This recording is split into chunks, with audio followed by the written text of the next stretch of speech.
윤석열 대통령 탄핵 국면 살펴보겠습니다. 오늘은 정말 이슈가 많습니다. 바쁘게 가보겠습니다. 네, 오늘은 서정빈 변호사와 함께합니다. 어서 오십시오. 어서 오십시오. 안녕하십니까?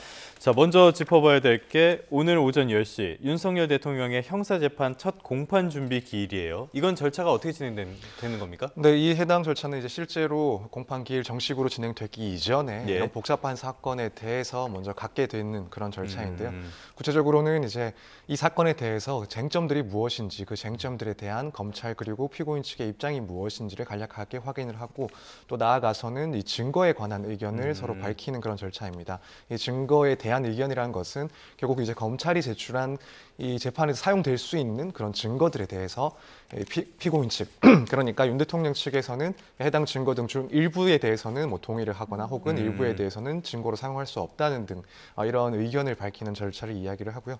원칙적으로는 뭐 피고인이 직접 출석할 의무는 없긴 하지만 윤 대통령 경우에는 아무래도 이런 형사 재판에 있어서 상당히 경험이 많은 그런 검찰 출신이기 때문에 예. 출석 역시도 직접 해서 이 신문 기일을 진행할 것으로 보여집니다. 네, 오늘 구속 취소 신문도 함께 진행이 되는데 윤석열 대통령은 구속 자체가 좀 부당했다 이렇게 주장을 하고 있어요. 어떤 논리입니까? 일단 그동안 이 체포 그리고 구속 재판에 이르기까지 주장했던 내용들이 뭐 총체적으로 결국 주장될 것으로 보여집니다. 예. 우선 시작 단계에서부터 이제 공수처의 수사권이 없었다. 따라서 지금까지 흘러온 절차들은 부적법하다라는 그런 취지의 주장을 할 것으로 보여지고, 예. 또 한편으로는 이제 영장이 발부될 때 당시에 이제 관할 문제도 있지 않았습니까? 여기에 네. 대해서 서부지법에서 이 영장을 발부한 건 역시도 적법하지 않다라는 주장을 해왔기 때문에 이에 대한 주장 역시도 마찬가지로 이루어질 것으로 보입니다. 이제 뿐만 아니라 지금 구속 그 기간과 관련해서 예. 검찰에서 이제 구속 기소를 할 때 이미 영장상 그 기간 자체가 만료가 된 이후에 그럼에도 불구하고 석방하지 않고 기소를 한 것이기 때문에 이 점 역시도 현재의 구속 상태가 위협하다라는 그런 주장으로 이어질 것으로 보여집니다. 그러니까 검찰의 기소를 한 날짜가 만기일보다 더 뒤였기 때문에 이거는 문제가 있다. 이런 논리라는 거죠? 네, 그렇습니다. 알겠습니다. 이게 법리적으로 논쟁이 생길 수 있는 지점인 건 맞긴 맞아요? 사실 이전까지는 예. 이 부분 이런 논란이 있을까 예상하기 조금 힘들긴 했습니다만, 예. 지금 이런 문제 제기를 했고 또 해당 규정을 봤을 때는 조금 해석을 받을 필요가 있다라는 생각이 듭니다. 일단 지금 윤 대통령 같은 경우에 체포된 날짜가 이제 1월 15일이었고 예. 원래는 이제 10일 동안 구속을 할 수가 있습니다. 그러면은 원칙적으로는 이제 1월 24일까지 그렇네요. 예. 구속을 할 수가 있었고, 다만 이제 구속 기간에서 공제되는 기간이 있습니다. 예. 이 경우는 이제 법원에서 영장 발부를 위해서 뭐 피의자 신문을 하는 경우, 이런 경우에는 그 기록이 수사기관에서 법원에 제출한 그 수사 기록이 접수된 때부터 해서 다시 이제 반환받기 시간까지 그 기간을 이제 빼도록 되어 있습니다. 그러면 빠지는 겁니까? 그럼 또? 그렇다면은 예. 이제 그 기간 동안은 결국에는 구속 기간이 더 늘어나는 것인데, 네. 이제 다만 여기에 대해서 기간이라고 정해놨고 이것을 구체적으로 어떻게 산정할지에 대한 그런 규정은, 세부적인 규정은 따로 없습니다. 네. 그래서 지금 윤 대통령 측에서 주장하는 것은 이 체포 그리고 구속 과정에서 있었던 피의자 신문, 그러니까 체포 적부심 그리고 구속영장 실질 심사에서의 그 시간들을 빼버리면 다 합쳐도 사실 48시간이 되지 않는다. 그러니까 하루를 빼야 된다라는 입장이고, 그렇다면은 예정되어 있던 24일보다 하루 늦춰진 25일 사전까지 구속을 할 수가 있었다. 그런데 기소는 26일에 됐으니 부적법한 상태에서의 기소였다, 이렇게 주장을 하는 것입니다. 네. 반면에 이제 검찰 쪽에서는 해당 그 신문 기일마다 하루씩을 빼야 된다, 혹은 예. 이틀을 빼야 된다, 이렇게 계산을 했을 때는 결국 만료일은 27일까지였고 그 전에 26일에 기소를 했으니까 적법하다, 이런 주장을 하고 있는 상황입니다. 네, 양측의 계산법이 지금 다른 상황인데 만약에 윤석열 대통령의 주장이 받아들여진다면 구속이 진짜 취소될 수도 있는 겁니까? 근데 만약에 이 주장 자체가 네. 인정이 된다라고 한다면 애초에 기간 자체를 넘긴 그런 상태였기 네네. 때문에 그 상태에서도 석방하지 않고 기소를 한 것은 사실 법적으로는 상당히 중대한 하자가 있다라고 그렇게 판단될 가능성이 매우 높습니다. 예, 예. 그래서 이 주장이 인정이 된다라고 한다면 구속이 취소될 그런 결정을 하지 않을까, 이렇게 생각이 됩니다. 알겠습니다. 이런 구속 취소 신문도 하나의 관전 포인트로 봐야 될 것 같고요. 그런데 이거랑은 별개로 구속이 취소가 되든 안 되든 형사 재판은 계속 가는 거잖아요. 앞으로의 일정은 어떻게 볼 수 있을까요? 일단 지금 첫 번째 이제 준비 기일이 한번 잡혀 있는 것이고, 사실 사안의 뭐 중대성이나 복잡성을 생각했을 때 뭐 한 차례 정도의 준비 기일은 더 있을 수도 있다라고 생각이 됩니다. 사실 이제 구속 그리고 불구속 상태에서 재판은 기일 면에서는 원칙적으로 좀 차이가 실무적으로는 많이 발생을 합니다. 네. 이 구속 같은 경우에는 법원 단계에서 최대한 1심에서 구속할 수 있는 기간이 6개월까지이기 때문에 그 안에 이제 재판을 끝내기 위해서 상당히 신속하게 절차들이 진행이 되는데 예. 만약이라도 이제 구속이 취소가 돼서 석방된 상태, 그러니까 불구속 상태에서 재판이 진행된다라고 한다면 이 6개월 동안의 구속 기간이라는 문제는 또 발생하지 않기 때문에 비교를 했을 때 조금 더 절차들이 천천히 진행될 가능성도 분명히 존재합니다. 그래서 이런 기간 면에 있어서 차이가 조금 발생할 수가 있고 이런 준비 기일들이 일단 먼저 맞춰지게 된다라고 한다면 당연히 이제 그때부터는 정식적인 그런 공판 절차들이 진행이 되면서 그 논점에 대해서 상당히 다투어질 것으로 보여집니다. 네. 형사재판과 별개로 오늘은 또 10차 변론기일, 탄핵심판 10차 변론기일 또 열리기도 하는데 오늘 증인 3명이 나옵니다. 좀 눈여겨보는 인물이 있으세요? 일단 다들 눈여겨보고 있는 증인은 아무래도 홍장원 전 차장인 것 네네. 같습니다.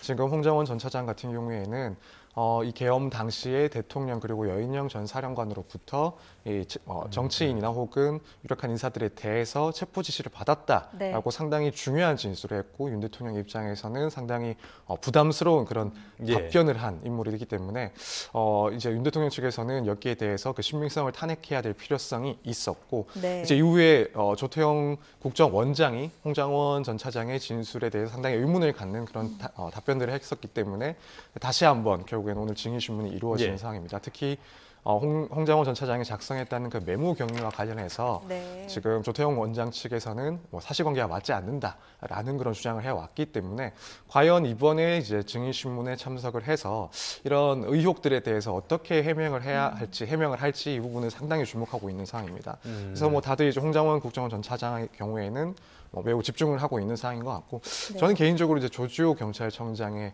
예. 진술이 아, 생각보다 더 많이 예, 좀 예. 집중을 받아야 되지 않나 생각이 듭니다. 왜냐하면 지금 조지호 경찰청장 같은 경우에는 당시에 이제 경찰 인력을 운영한 지휘관이기도 하고 예. 또 한편으로는 윤 대통령으로부터 이 국회의원들을 체포하라는 지시를 받았다. 또 뿐만 아니라 이 여인영 전 사령관으로부터 이 체포 명단을 또 지시를 받았다라는 그런 주장을 이미 수사 단계에서 해왔던 것으로 보입니다. 그렇다면은 오늘 증인 신문 과정에서 이런 내용들이 다시 한번 나오게 되면은 예. 윤 대통령 측에서는 상당히 좀 치명적일 수가 있는 그런 증언이기 때문에 이 조지호 경찰청장이 오늘 진술을 할지 또 어떤 내용의 진술이 있을지를 상당히 주목해야 되지 않나 생각하고 있습니다. 조지호 경찰청장은 아무래도 지금까지 건강상의 문제로 불출석을 하다가 이번에 출석을 하는 거니까 조금 더 관심을 많이 받는 것 같아요. 이 조지호 경찰청장도 그렇고요. 계엄 당일에 국회에 투입된 군이나 경찰 지휘관이 모두 4명인데 지금 의견이 많이 엇갈리고 있단 말이에요. 어떻게 입장이 다른 걸로 좀 정리 좀 부탁드리겠습니다. 네, 일단 사령관들 중에서 우선 이진우 사령관 같은 경우에는 당시에 국회의원들을 끌어내라는 지시가 없었다라는 주장을 하고 있습니다. 근데 이와 반면에 지금 곽종근 전 사령관 같은 경우에는 당시 윤 대통령으로부터 이 인원들을 끌어내라라는 그런 지시가 있었다라고 해서 서로 상반된 주장을 하고 있는 상황입니다. 거기에 이제 당시 이제 서울 경찰청장이었던 김몽식 전 경찰청장 같은 경우에는 또 최근 기일에서 이런 지시가 없었다라고 또 다시 주장을 해왔었고요. 예. 그렇기 때문에 지금 각자의 그런 사령관들 혹은 서울경찰청장의 진술이 엇갈리고 있는 상황이다 보니 이제 조지호 경찰청장이 과연 수사기관에서 주장을 했던 것처럼 이 대통령의 지시가 있었는지 여부에 대해서 진술을 할지 상당히 주목이 되고 있는 상황입니다. 네. 한덕수 전 총리도 지금 출석할 예정입니다. 증인으로 출석할 예정입니다. 이제 한덕수 총리에게는 아무래도 그 계엄 전에 열렸던 국무회의의 절차나 형식에 있어서 적법했느냐가 주로 관심 질문이 될 텐데 그동안에 한덕수 총리는 절차에 좀 흠결이 있었다 이런 주장을 해왔잖아요.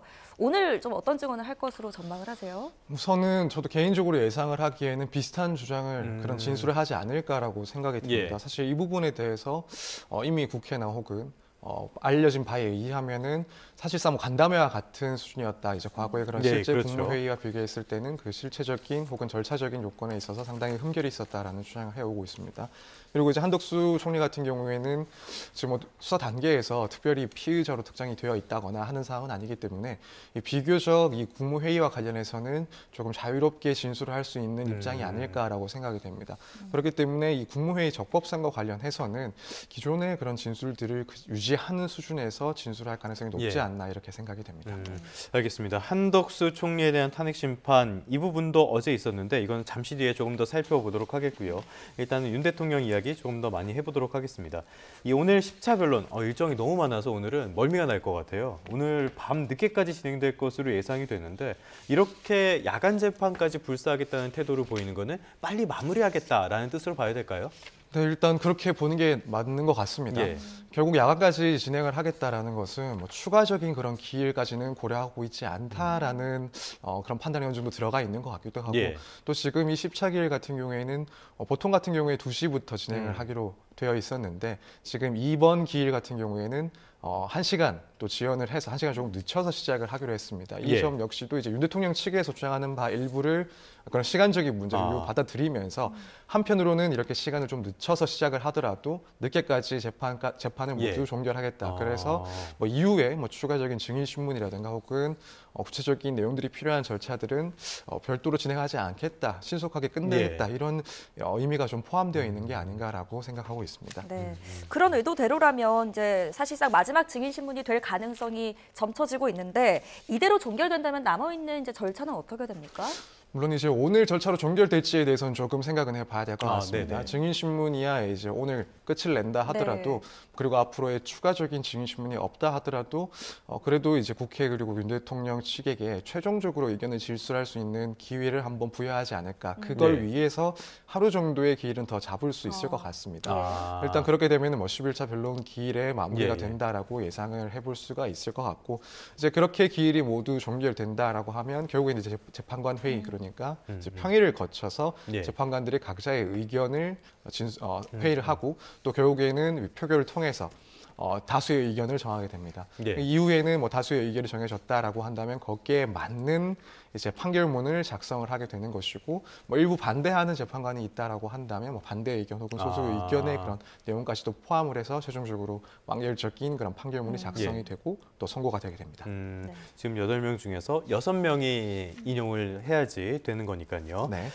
지금 11차 변론 기일이 잡힌다고 해서 뭐 일정이 더 그렇게 많이 늘어날 것 같지는 않아요. 그렇다면 결과는 언제쯤으로 우리가 예상해 볼 수가 있을까요? 만약 11차 변론기일이 잡힌다 하더라도 다음 예. 주 정도면은 기일이 잡히고 일단 종결이 되지 않을까 예상이 됩니다. 예. 그렇다면은 박근혜 전 대통령의 탄핵 심판 혹은 노무현 대통령의 탄핵 심판의 경우와 비교를 해봤을 때 이제 선고까지는 2주 안에 어쨌든 처리가 되지 않을까라고 생각을 해볼 수가 있고 예. 그렇다면은 이제 기존에 예상을 하는 것처럼 3월 중순까지는 그래도 선고를 할 수가 있지 않을까 이렇게 지금 예상을 하고 있는 상황입니다. 3월 네. 중순까지. 네. 뭐 인용되냐 기각되냐. 인용이 된다면 이제 조기 대선이 치러지는 것이고 기각이 된다면 또 바로 직무에 복귀할 수 있는 거죠. 네, 그렇습니다. 말씀하신 것처럼 기각되면 당연히 탄핵 사유가 인정되지 않는다는 것이기 때문에 예. 즉각적으로 복귀를 하게 되는 것이고 이제 만약에 인용이 된다라고 한다면 이제 결국에는 조기 대선이 실시가 될 수밖에 없는 상황입니다. 네. 그래서 지금 헌법에서는 대통령이 거리한 경우에는 60일 안에 이제 결국 대통령 선거를 다시 치르도록 예. 규정이 되어 있습니다. 두 달이네요. 네, 그렇기 예. 때문에 뭐 전망하기로는 만약 3월 중순까지 결론이 난다라고 했을 때 2달 뒤인 뭐 5월 중순 정도에는 대통령 선거가 치러질 가능성이 상당히 높아지게 됩니다. 그러다 보니까 정치권의 움직임도 빨라지는 것 같습니다. 이번에는 한덕수 국무총리에게 조금 집중을 해보도록 하겠습니다. 어제 자신에 대한 탄핵 심판에 출석을 했어요. 어떤 게 쟁점이었습니까? 일단 5가지의 그 탄핵 사유를 국회 측에서는 주장하고 있는 예. 것으로 보입니다. 그 중에 하나는 이 계엄 사태에 있어서 일단 국회 측에서는 대통령의 내란이라고 보고 있으니 여기에 대한 공모 그리고 뭐 묵인 방조가 있었다. 예. 그리고 이 당시에 이후에 이제 국회가 추천한 헌재 그 재판관 후보자들에 대한 임명을 거부를 했다. 또 그밖에 여러 특검법을 거부했다는 것, 예. 그리고 뭐 한동훈 전 대표와 공동국정 운영을 시도했다는 것, 뭐 이런 부분들이 일단 국회 측에서 내세우고 있는 네. 쟁점들이고 또 하나의 쟁점은 이제 한덕수 총리가 권한대행일 당시에 이 탄핵 의결을 한 것이기 때문에 여기에 필요한 이제 정족수가 예. 뭐 일반적인 경우와 마찬가지로 과반수 이상이 필요한 것인가 아니면은 대통령과 아. 비슷하게 판단을 해서 예. 200석 이상의 의결이 필요한 것인가 이 부분 역시도 사실 쟁점이 되고 있는 사항입니다. 네, 어제 총리 탄핵 심판에서는 추가 변론 기일 없이 종료가 됐고요. 헌재가 또 이 국회 측이 요청한 한동훈 전 대표의 증인 신청도 기각했습니다. 이런 의도가 이제 좀 재판을 빨리 진행하겠다, 빨리 끝내겠다 이런 의도로 좀 풀이해도 되겠습니까? 네, 그런 의사도 조금 있는 것 같습니다. 또 한편으로는 지금 국회 측에서 이 한덕수 총리에 대한 이 형사 사건과 관련된 그런 자료들을 검찰 예. 측에다가 송부해달라는 그런 촉탁을 헌법재판소에 신청을 했는데 검찰 쪽에서는 아직까지 거기에 대해서 회신이 오지 않은 상황입니다. 그렇기 때문에 국회에서는 이 자료까지도 받아봐야 되기 때문에 기일을 조금 더 연장을 예. 할 필요가 있다라는 주장을 한 것으로 알고 있는데 네. 여기에 대해서도 이제 헌법재판소 입장에서는 그것들을 받아들이지 않고 반드시 이것이 필요하다고 보지 않는 상황인 것 같습니다. 예. 그래서 이런 점들을 종합해 봤을 때는 물론 이제 한동훈 전 대표의 증인신문 필요성도 그리 높지 않다라는 판단을 하긴 했겠지만 예. 한편으로는 이 사건에 대해서는 조금 더 신속하게 또 진행을 하겠다라는 그런 의지도 어느 정도 표현이 된 거 아닌가 이렇게 생각해 볼 수 있을 것 같습니다. 그러니까 말씀하신 것처럼 5개의 쟁점 그리고 절차 문제가 있다. 그럼에도 불구하고 이 변론은 하루 만에 끝났단 말이에요. 이럴 거면은 왜 54일이나 끌었냐 이런 비판이 나올 법도 하거든요. 이 부분에 대해서는 변호사님 어떻게 보십니까? 사실 물론 재판이 조금 시간이 더 예. 지연된 바가 없지 않아 있는 것 같습니다만 뭐 실제로 지금 행정 공백도 만만치 않은 상황이거든요. 네, 그렇습니다. 그래서 이런 비판도 충분히 가능하다고 봅니다. 다만 이제 그럼에도 불구하고 이제 헌법재판소에서 이런 부분에 대해서 답변을 해왔던 내용. 그러니까 윤 대통령, 이 대통령의 탄핵 사건, 그 탄핵 사건의 중요성을 고려했을 때는 먼저 서둘러야 되는 것은 이 대통령에 대한 탄핵 심판이 맞지 않았나. 네. 물론 총리에 대한 그런 탄핵 심판도 길어질 경우에는 당연히 국정 공백이 있긴 하겠지만 예. 그럼에도 불구하고 이제 대통령의 탄핵 심판이라는 그 사안의 중대성 그리고 이제 결국에는 종국적인 그런 국정 공백이라는 것은 대통령의 현재 상태가 이제 문제가 됐던 것이기 때문에 이에 대한 판단이 선결돼야 되지 않나 이런 생각을 충분히 해볼 수 있었을 것 같습니다. 예. 그래서 이런 점에 대해서는 뭐 헌법재판소의 입장도 충분히 좀 일리가 있지 않나 이 정도 생각하고 있습니다. 네, 결과가 어떻게 나올지 또 조심스럽지만 가장 어떻게 어려운 생각하세요? 질문입니다. 네, 어떻게 예. 예상을 하십니까? 네, 이 부분 정말 어려운 질문인 것 같습니다. 네. 저도 사실 어떻게 나올지 좀 고민을 하고 있는데 예측을 바로 하기보다는 일단 각 그 사유에 대해서 조금 생각을 해볼 수가 있을 것 같습니다. 사실 이 계엄 당시에 뭐 이런 계엄에 대해서 공모했다, 뭐 묵인했다, 방조했다 이런 주장은 제가 개인적으로 생각하기에는 조금 인용되기는 어렵지 않을까라고 생각이 됩니다. 설사 방조라고 인정이 된다 하더라도 그것을 두고 이제 대통령이 결단을 하는데 네. 이것을 실제 그런 결과를 막지 못했다라는 것으로 뭐 헌법상 법률상 중대한 위반이 있다라고 보기에는 조금 어렵지 않나라고 생각이 들고. 그밖에 뭐 후보자 임명 거부라든가 혹은 예. 특별법에 대한 거부 같은 경우에도 뭐 예를 들어 이런 부작위, 그러니까 뭐 임명 거부에 대한 그 부작위에 대해서도 물론 국회에서 선출한 그런 헌법재판관 후보자들에 대해서 임명을 해야 되는 것은 맞다라고는 보지만 예. 이 여기에 시간이 걸린다라고 해서 그것을 아. 탄핵에 이를 정도까지 중대한 문제인가라고 예. 보기에는 조금 어렵지 않나.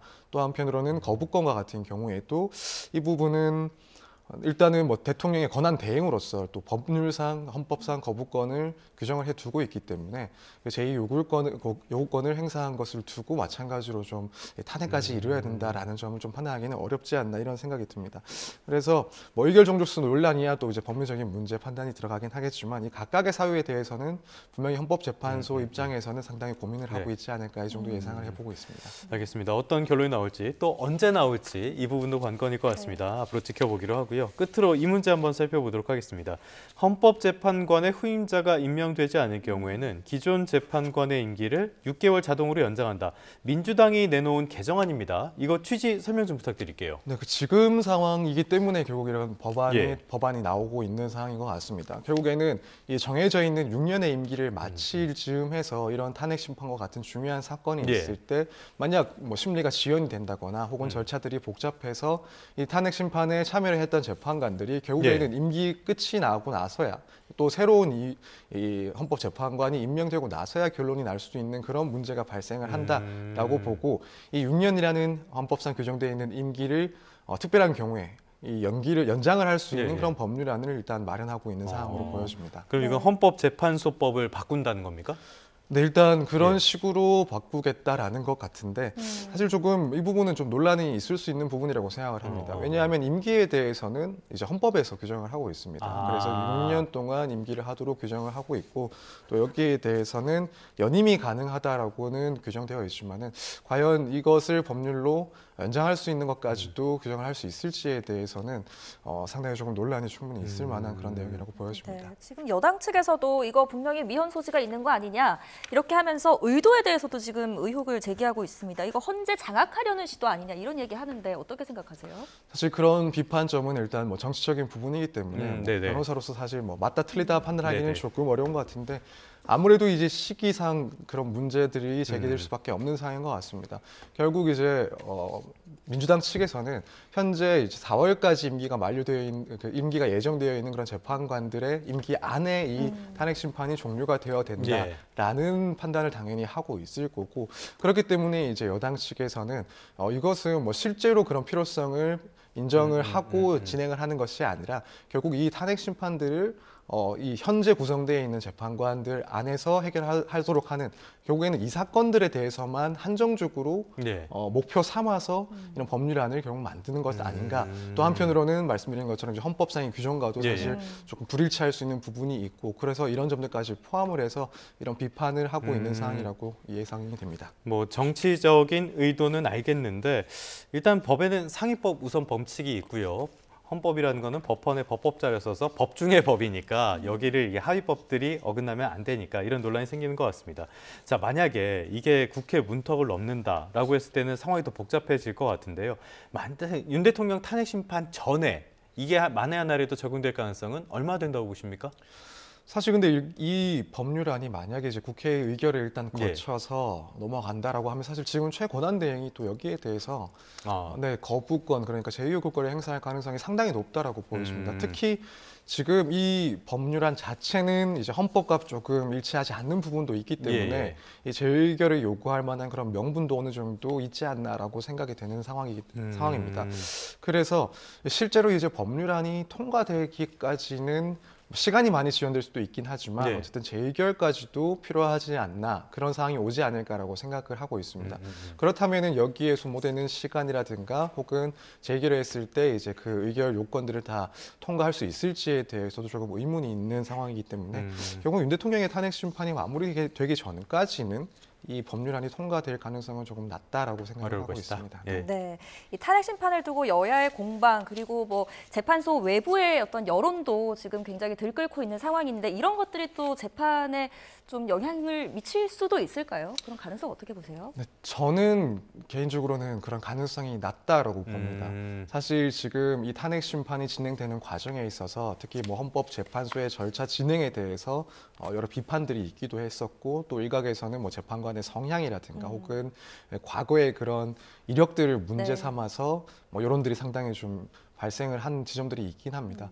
다만 이제 그게 탄핵 심판의 사건 내용과는 본질적으로 연결되어 있는 부분이라고는 볼 수가 없고 헌법재판소의 입장에서도 이 재판관들 입장에서도 이런 비판이나 혹은 문제 제기가 있을 때마다 오히려 더 이런 절차적인 문제나 혹은 결론을 내는 과정에 있어서 더 공정성을 확보하기 위해서 노력하는 측면이 있다라고 봅니다. 그렇다면은 이제 헌법재판관들은 이런 여론과는 상관없이 결국 사안의 내용들을 법과 그리고 헌법에 비추어 봐서 판단을 하지 않을까라고 생각을 하고 있습니다. 예, 법과 헌법에 따라서 판단을 할 거라고 생각을 하겠습니다. 지금까지 서정빈 변호사와 함께 다양한 내용들 짚어봤습니다. 오늘 말씀 고맙습니다. 잘 감사합니다. 들었습니다.